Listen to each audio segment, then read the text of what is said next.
Mike's here. I got notification on YouTube. Welcome to the Sarcasm Liberty live stream. This is our Thursday stream, and so far I'm joined by Madness as usual and Mike as usual. And Mike, he just dropped in like right when we were going live. So me and Madness were talking video games like just a minute ago. So the main topic I have, it looks like Paleo is going to join us. Awesome. Paleo, I can't hear you yet, but I can see you trying to join. Yeah, the main topic tonight, as I've advertised and as we've talked about amongst ourselves, is going to be Donald Trump and his latest tweets and how it seems like we're possibly going to be pushing towards a World War III. Now, and mostly because a lot of this seems to be like potential at war with Russia kind of stuff. I'm sorry that my camera, like my webcam won't connect, so I'm having to use the cam on the computer, and it's like really shitty. So my picture quality is like really shit compared to usual. Yeah, so we've been talking about that amongst the stream. I think it came up like yesterday, and I was like, yeah, this needs to be like the main topic for the Thursday stream. I'm sorry we couldn't stream last night, but yeah, I knew this not just because it's topical, but I had some topics I wanted to do in place of this, but I pushed them all aside because I was like, I don't care if we have to devote the entire night to this alone. It's not just because it's topical. It's important. It's important that we talk about this, that it's discussed, and that these ideas are shared and stressed upon people, especially when it comes to like the neoconservative crowd that will hear things that Trump says and they won't seem to what's the big difference? Well, it's the people, and it's just like here's the thing: if this was Obama in office, we'd be having the same talk tonight. It's when it comes, because it's Trump in office, the problem we're gonna have right now is neoconservatives who doesn't, it doesn't matter. What's the big difference between the two? It doesn't matter. For these people, it doesn't matter who's in office, but it's because it's Trump in office and because it's a right person in office that they have to support any kind of potential war he might do, and that's what they need to have happen. And that's the scary part, is because, like, and as I've talked, like Bush. And Bush or Obama and all, like, the 7 different countries he dropped bombs on, as I was talking about in the chat earlier, and that's the scary part, is when you get to these kind of discussions of war and dropping bombs on different countries or invading different countries. What's the difference between a neoconservative and what is the big difference? Well, I'll get to that in a second. I'll get to that in a second. But first, like, just to wrap up my point, the initial point, like the problem we're going to have is, like, you're going to have one side that's towing the party line so fucking hard. They don't actually care. Something's happening on your end, Madness. Something crazy. Yeah, I just opened a bag of chips. Oh, okay. But like, here's the thing: like, as soon as the person like on the right or the left is in charge, these people are like, yes, whatever they say goes. I'm like, and I've talked about how like that flip flops depending on who's in office. But right now, somebody on the right is in office, so everybody on the far right, like neoconservatives, or even like just like kind of, some of the baby boomer conservatives and stuff like that are like, like, well, he's the president, so we have to do whatever he says, regardless of if it was a left person in his office. These same people would be like super against it. And Obama, it's great to like lean back on Obama and be like, Obama dropped more bombs, like, let's go back to Bush era, and I'll finish my initial point here in a minute. Let's drop back to Bush era. And let's see, he invaded 2 different countries, Afghanistan and Iraq, and the left was super against it and made a huge deal against it. And then the right was justifying it, and I should know, because when Bush first started invading Iraq, I was part of the left, or the right. Sorry, not the left. I've never been part of the left. I was part of the right, though. I was a person, I had in my justified the invasion of Iraq. I have done that personally, and I mean, I can look back on that now and be like, well, that was stupid. It makes no sense. But I was always against it. Yeah, it was just there were like a lot of people there. They changed. They changed when I the came politics. back the wrong fucking country. Yeah, That was even stupid. A lot of people, and I've talked about this, and my brother Jason has talked about this on our Sunday stream before. But a lot of people change their politics over time, and I was definitely one of them. I used to be a lot more far right. I grew up in a very conservative household. So I have been a person that had defended and was like very, very good friends with people that defended Bush in the first, but like the second Obama took office, and Obama was voted in on a very anti-war message. And then he became president. And then during his 8 years of presidency, like they didn't close Guantanamo Bay. They didn't stop torturing suspected terrorists. He pulled us out of Iraq, and then we went right back, and we're still in Iraq and Afghanistan, and he dropped bombs on 5 more countries in addition to that. So it's like to say Obama was anti-war is ridiculous. He was more of a warmonger than Obama was. And that shows that it worked for him in his first term. But here's the thing. That would explain a lot. Here what it shows, and sorry. He was more of a warmonger. I'm hearing myself talk now. It shows in just a very recent memory how quickly people can switch sides, because the left and the right immediately from Obama to Bush swap narratives so fast, and then we've seen that again as soon as Trump took office. The left and the right swap. Yes, the anti-war left came to a vengeance, because now it's Trump in office. We have to be anti-war. Never in the mind that part of the and here's we'll get into why another reason of why this is against Bush or against Trump, but another reason, one of the main reasons against Hillary is that if we voted Hillary into office, Trump, we were going to go to war. We were going to go to war with Russia, and now we might end up. That was definitely. But Trump, it was big, so there was always just one chance. Here's the crazy thing. Because a lot of people voted for Trump just because they're like, well, I don't want to go to war with Russia. If we vote for Hillary, that's what's going to happen. No. Now they voted for Trump, and now Trump might end up going to war with Russia. And here's the part, the crazy thing though, is if you really kind of sit back and you watch the narrative from the far left and the far right, and you don't have to go too far back, you can see how quickly they swap sides. How they swap. It's not just swaps; they swap narratives entirely. And I brought this up a million times. One of my favorite examples is of this swapping the narrative is Occupy Democrats and this is just 2 years ago during Obama's presidency, posting a picture of Obama and saying, if you're against the war, if you're against the president, it's treason. It's literal treason for speaking out against the president. And now if you go to Occupy Democrats page, pretty much everything they post is anti-Trump, the president. and it shows that the hypocrisy of these people it's not the content, it's not the actual politics, it's not the meat of what anyone says. It's whether or not they have a left or a right at the end of their name. If they can identify with a certain party, these people just toe the party line. And that's how we're ending up in this situation where somebody like Trump can basically get voted in on office. And a large chunk of that is because there's people that just didn't want to go to war. And now where are we at? Possibly on the edge of going to fucking war.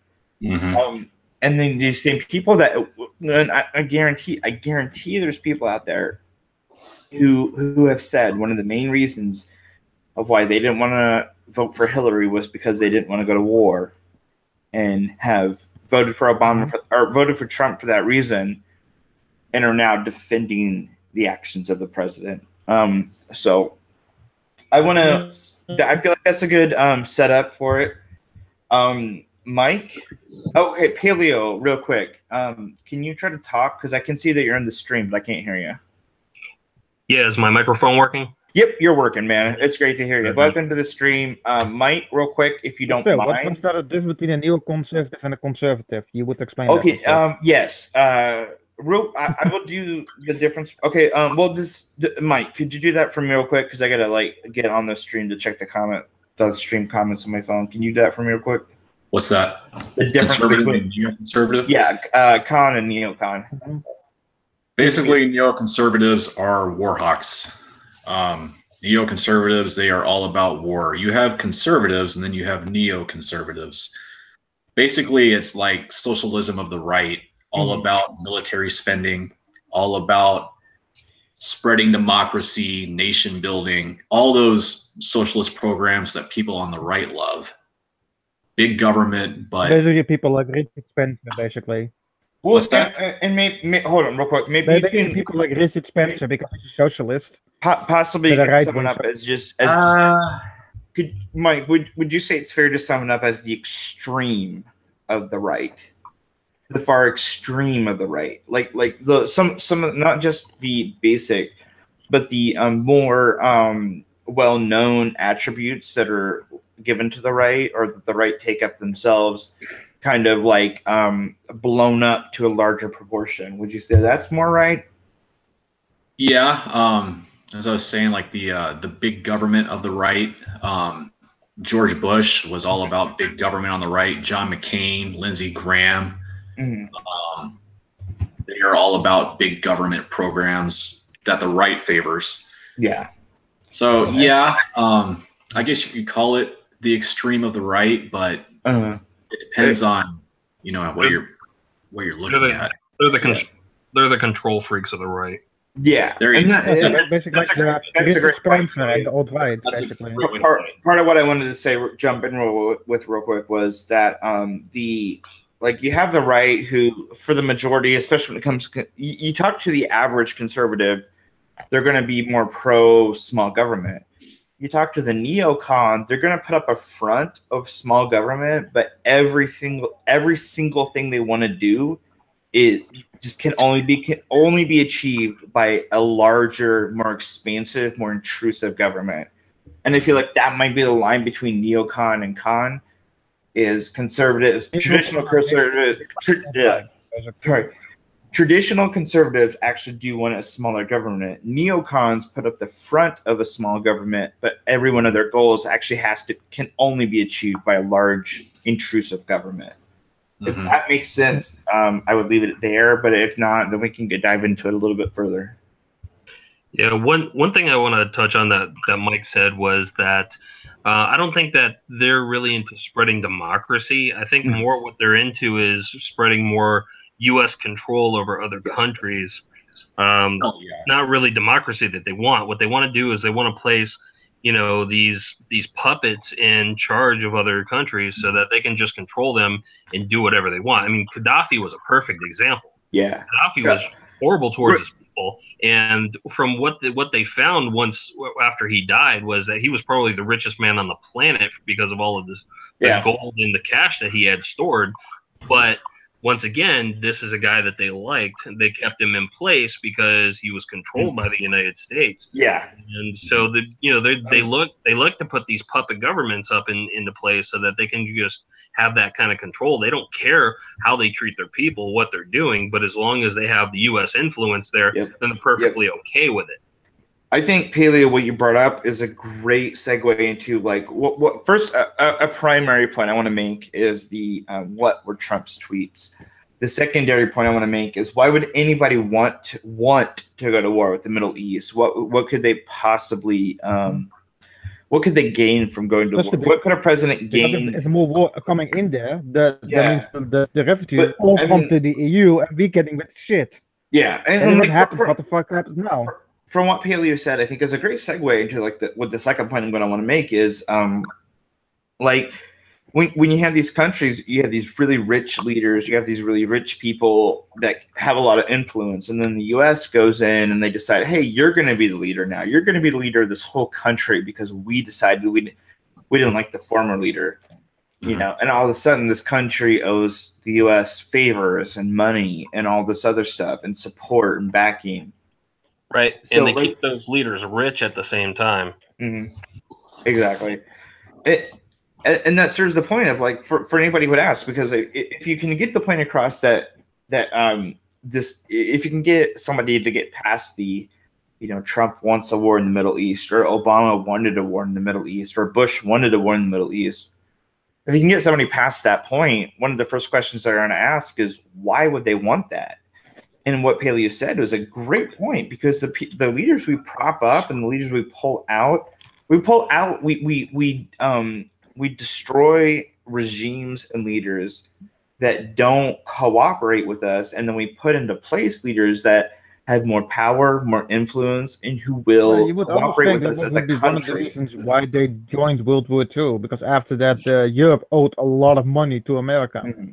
Well, and I feel like World War II is like, and this is something for the long range discussion is totally fine to bring up as a comparison to World War II, where I feel like in World War II it's completely the setup for it was an entirely different scenario. Here, like there's no like there's no one country right now, possibly besides the US, that's like a dominant threat to the rest of the world.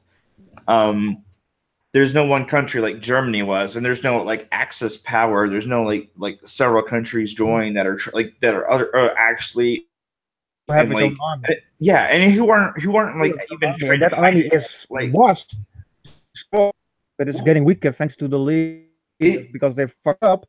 Yeah.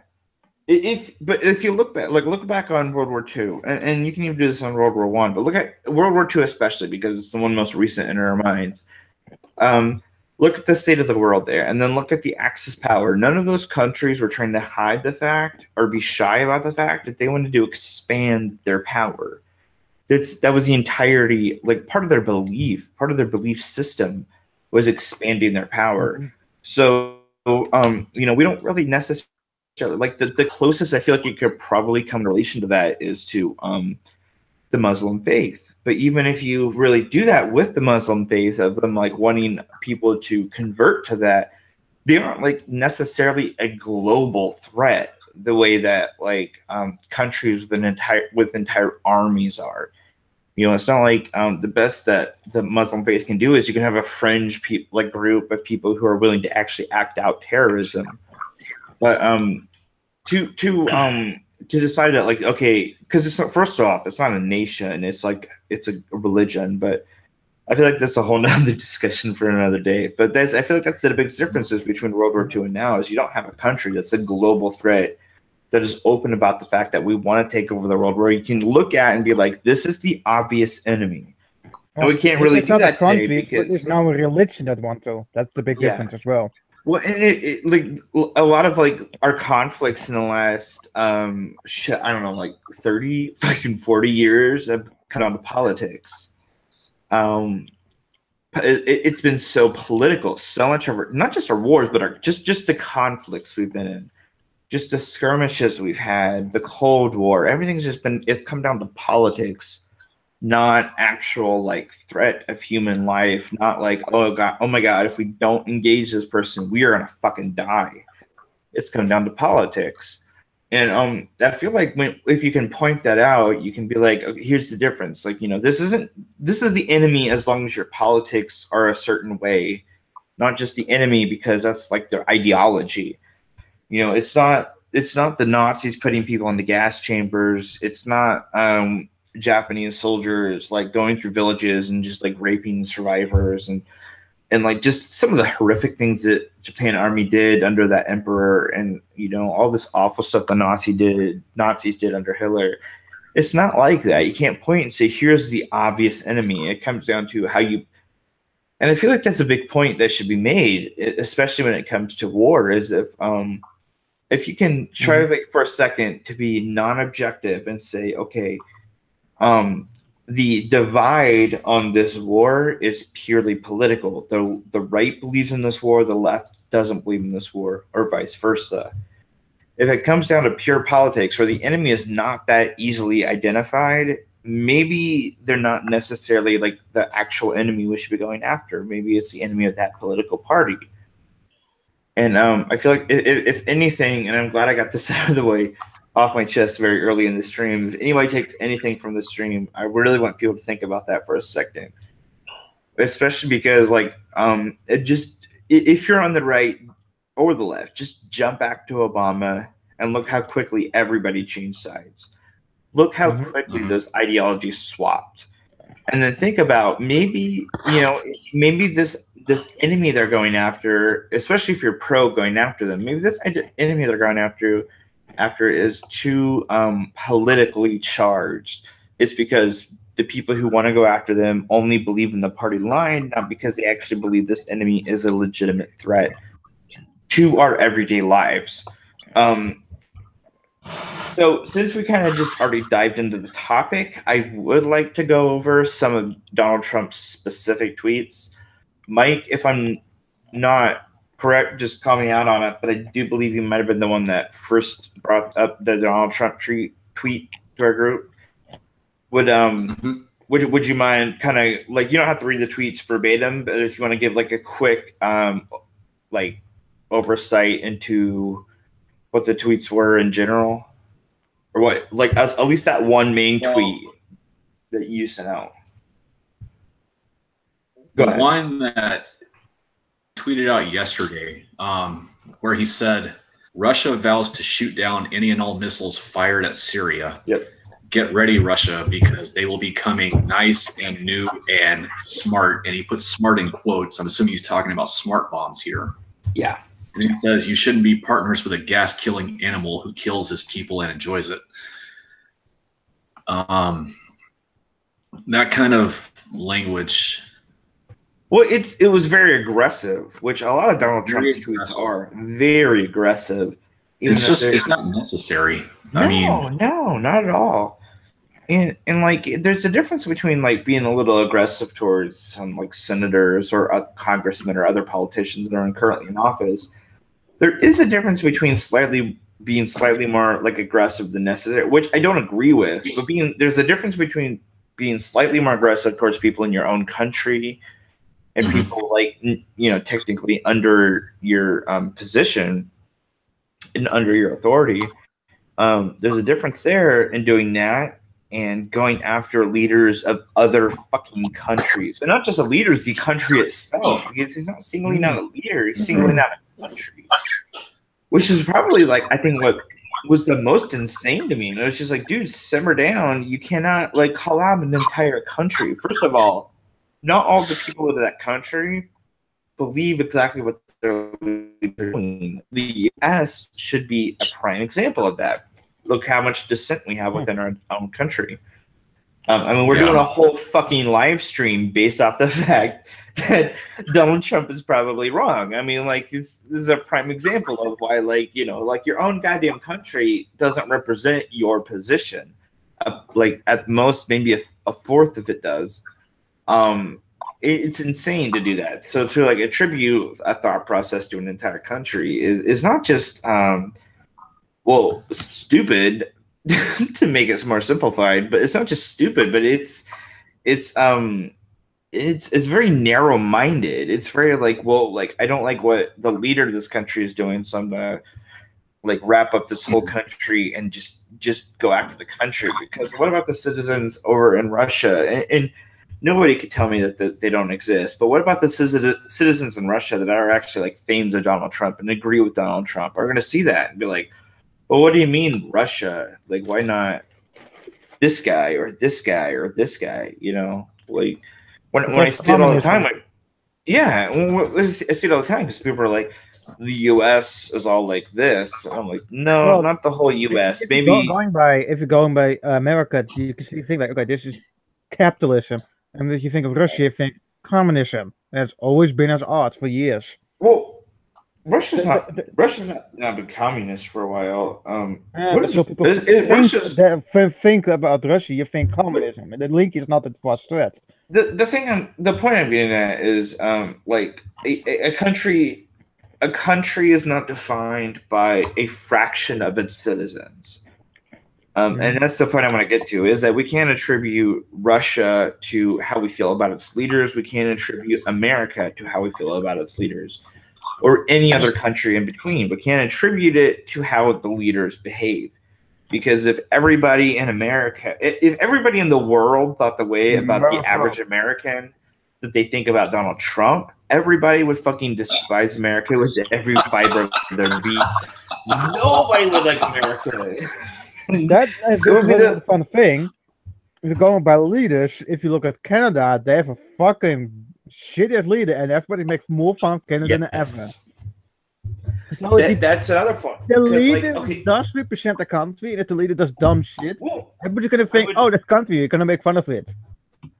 I would agree to a point. I have friends that are Canadian. I've actually worked on a comic book for a friend of mine. I did editing on a friend of mine in Canada who's obviously Canadian because he lives in Canada. Um, like what else would he be? But like I hate Trudeau with a fucking passion. Then he's like one of the most embarrassing politicians. And I live in the United States of America, where my president is Trump. And then I look at Canada, and I'm like, wow, that's embarrassing. Even a lot of Canadians say the exact same thing. Yeah, But I will I say the don't- same I- thing about Merkel and Rutte and shit, But- and the Macron and shit like that as well. By the way, the They're thing is, fucking I don't hold it against him. I don't hold it against my friend. I don't hold it against No. the average Canadian that they have the most like embarrassingly awful prime minister in the fucking history of their nation as far as back as I've gone. And to be honest, I've only gone so far back in Canadian history. I don't know that much about Canada prime ministers, but I don't think there's been like such a global like embarrassing prime minister as there has been for Trudeau. I but I only feel- know here three from my own country as well, and only one of them is like, yeah, that was a good guy. The other two, I'm like, you're a fucking complete fucking trash because you brought the EU in it. So okay, real quick. So we were talking about that Trump tweet. And like, here's the thing: because this is like we're in the beginning stages here. Where part of the reason people voted for Trump over Hillary was because there was It's a video. just something going on. I don't know whose that was. But part of the reason people voted for Trump over Hillary was like, I don't want to go to war with Syria. So I mentioned that earlier. Now here's some talk that's aggressive towards the East, like Russia, and what can like potentially. And if we know anything from Trump's track record, he does not lay off after a while. He just keeps laying it on more and more and more and more and more. So can we potentially say like, well, we'll just let him burn out his steam? He'll go away after a while. He'll stop ragging on Russia after a while. Or can we look at this and be like, okay, this is going to be really dangerous after a while, especially Russia, it depends with who is Trump going to talk with. But, okay, it is known that the last person who Trump listens to, talk with, is the person he's going to listen to. So if you keep all the warmongering people away from Trump, that means there will be no war. Well, when it comes to your point, when it comes to who he's talking to, if he's talking to the prime minister of Russia, Trump has this like fault to feel like he needs to not be the bigger person, because if he was a bigger person, he would just lay the fuck off Twitter. But he doesn't want to be the bigger person. He wants to appear to be the bigger person, and not like attention. Yeah, and not bigger in values or morality, bigger in like popularity. Like, look at me, I'm more important. I feel more special. More people are paying attention to me. He wants to prove his ego. Yes, exactly. He wants to feel that way. So if we get to a point where it actually comes, go ahead, Paleo. He's a narcissist. Yes. Very much, very much so. It's the perfect definition of a narcissist. Yes, and then like if you have a leader of your country that's a narcissist, people are actually smart people. Trump clearly isn't. That's the only difference. I honestly, I would disagree. I would disagree. I actually think Trump is very smart. Otherwise, I think he actually picks and chooses some battles like smartly. But the problem is this isn't business. This is politics, and there is a difference there. Trump wouldn't be where he is at now if he wasn't smart. But there's a difference. Smart and actually smart. Those two are two different things. There's a difference between being business savvy and being political savvy. And he's not political. He's very aggressive. He's very he's a bully. Yeah, he becomes very bully-like. And being a bully even will work in the business sector. In the private sector, that can pay off. And I feel like his history shows that. Like where he's at, his what he's worth shows that works in the business sector. That can work, I should say. Not does work, but it can work. Well, yeah. See, here's the thing about what he's worth, though, is that there have been economists that have showed that if he had just taken the money that his father had left him and stuck it in the stock market, he'd be worth more now than he is. The thing about him is that he throws everything up against the wall to see what sticks. And if you look at the number of failed businesses that he's had opposed to the successful ones, you can just see that he'll try just about anything. But here's the thing, though, and like, can you honestly say though, like, I don't remember what was the sum that his father gave him. I don't remember. Does anybody know off the top of their head? I think it was like 200 million. Okay, I think it was about 200 million. Okay, and here's what I can say honestly, because like when it comes down to it, I know dick about like big business. I could probably run a small business just fine. But if somebody was like, "Hey, here's $200 million," I would have no fucking clue what to do with it. And I would go out consulting people and be like, "Hey, do you know what to do with this?" The fact that Trump actually maintained wealth and like became known as one of the richest men in this country, I do feel like speaks to the fact that he can do business. He boasts about, by the way. Trump I don't know what he boasts about and what he's actually worth, but I do know just like not even like actual numbers, but he has the image of being one of the wealthiest people in America, and you don't get that unless you are actually really fucking rich. So here's what I would say though, like even going back, like there is a difference between being business and political. And I feel like he's trying to carry over his business savvy to his political side, and it just doesn't work over there. You can't push people around in politics, especially when it comes to foreign leaders. You can't use the same tactics. They're not going to respond to it. They're responsible for an entire country, not a business.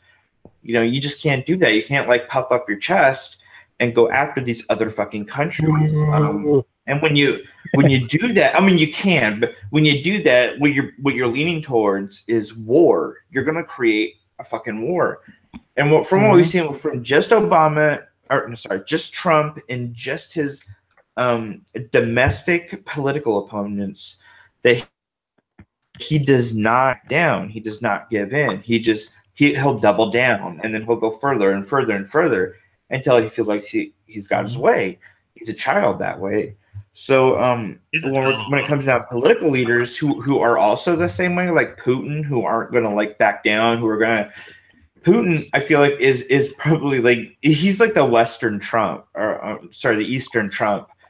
He puffs his chest, he talks big, he pushes harder and he pushes harder and he pushes harder. Putin and Trump, Putin is less of a bragger, less of an egotistical guy. In that sense, he's still different. But, I would say politically, and Putin combined are like the Eastern version of Trump. Politically, they have more. Politically, there's big differences between Trump and Putin, but I feel like in their in their rational behavior, there's a lot of similarity there. That they puff up their chest, they push and they push and they push, they don't back down, and they would feel like both of these guys would feel alpha middle. Any backing down is almost like it's a like looking feeling bad or having the public look at them like they're less of a man would be like detrimental to their public image, and that's worse to these people than like having their entire fucking country actually like prosper and survive and be happy. Like they're more concerned. Putin and Trump both, I feel, are more concerned about their personal image than their actual countries. And when you have two people like that can be going head to head, I do not feel like the results are going to be pleasurable. They're going to be the worst fucking things we can imagine. I'll turn that over to you guys for comment.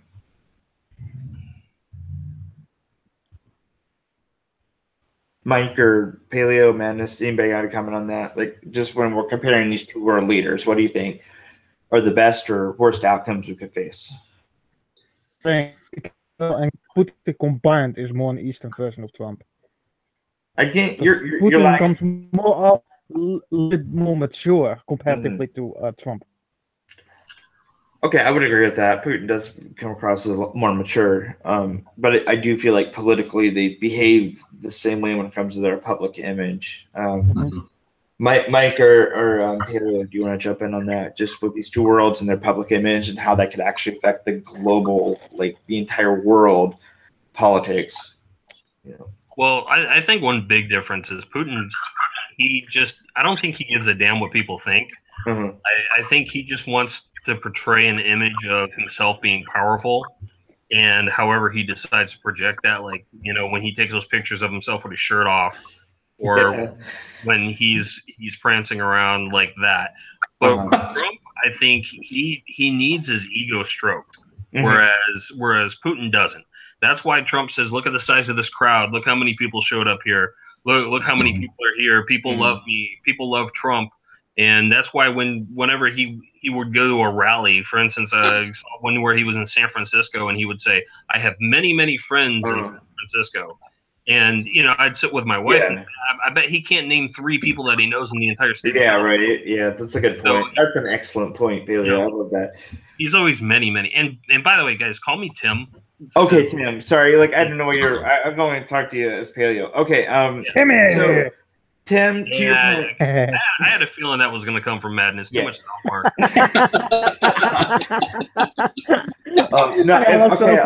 Tim is your favorite character, so hey. From now on, I'm just going to sit here and say Timmy. I'm a huge South Park nerd, but if it's a Simpsons reference. If it's a Simpsons reference, you know I will make that reference. Like my brother will say, like he played me in like a Simpsons Scene It game, and like you have to go around this board, and I was like, I beat the game, and they gave me a handicap. Like they gave everybody a handicap. Like usually in this game, this Simpsons Scene It game, if you win, you get an additional turn. And I was the only person who wasn't allowed to have an additional turn. Everybody else was, and I still fucking beat the shit out of everybody in that game because I know my Simpsons so well. If it comes to the Simpsons, yeah, I always call out those references. But no, like to your point, Paleo, I think you brought up something excellent because like as soon as you mentioned it, it made me go back and think. And I do think there is a difference there because when I think of Trump, when I think of Putin, I think of somebody who is like, you know, like you said, like the pictures of him shirtless and all this stuff, and he's like, I am awesome, and look at this excuse, like, you know, like here's evidence for why I'm awesome. I am like, I can ride on the back of a horse shirtless, and everybody's like, you know, memes are made of me, and like not embarrassing memes. People are like, holy shit, look at that guy. And then Trump comes in. Dude, one second, man. One second. Well, just real quick, let me finish this point. Trump comes in though, and he's like, well, look at this evidence of why I'm awesome because like a bunch of people showed up at this rally or this happened. But Putin, I don't feel like he's like pointing you towards evidence. He just feels like he's awesome, and he lets the evidence pile up around him. He lets other people make the points for him. Because I don't feel like Putin goes out shirtless on a horse because he expects something like for a photo op. I feel like somebody takes that photo. I'm like, man, that fucking Putin. You know, and they take a picture and they're like, that guy's awesome. But I do feel like Trump has to push how awesome he is, and he has to express how awesome he is, and he has to make other people. I honestly do feel like that there is that difference between Putin and Trump, where Putin just goes throughout his life. He does. I do feel like Putin like wants people to feel like he's amazing, but I do feel like Putin comes around it more through his politics and just how he behaves, and not trying to convince people. But Trump puts so much effort. He is just an alpha.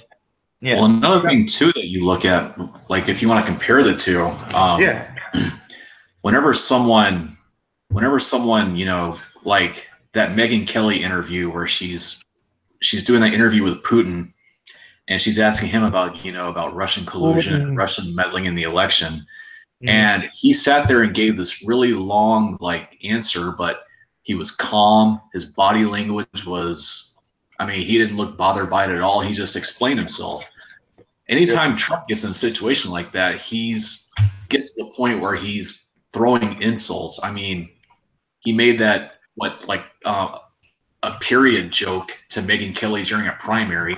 Wait, this was Putin or Trump that said that? Hillary, Lion Ted, Little Kim, Rocket Man. It's like Trump. I feel like he has to demean his opponent to feel like he's above his opponent. It's because he gets rattled. I mean, Trump gets rattled. Yeah. Putin does not. And I do feel like we're going to go head to head in some kind of world conflict. If they're going to go head to head, I feel like